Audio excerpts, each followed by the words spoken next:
की मंजिल पर कदम जरा सोच कर रखना, इश्क की मंजिल पर कदम जरा सोच कर रखना, क्योंकि दरिया मोहब्बत के किनारे नहीं होते।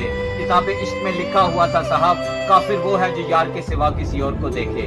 सच्चे प्यार की पहचान उसी वक्त हो जाती है जब इंसान का बुरा वक्त शुरू होता है नफीस भाई। किसी की आदत लगने में वक्त नहीं लगता, किसी की आदत लगने में वक्त नहीं लगता, मगर आदत खत्म होने में जिंदगी गुजर जाती है। मैंने चंद लम्हे खामोश होके देखा है, मेरा नाम तक भूल गए मेरे साथ चलने वाले। कुछ लोग किसी के लिए कुछ भी नहीं करते, कुछ लोग किसी के लिए कुछ भी नहीं करते, फिर भी लोग उन्हीं से खुश रहते हैं। और कुछ लोग जान निकाल कर हथेली पर भी रख दें नफीस भाई, तो भी उनकी कदर नहीं होती।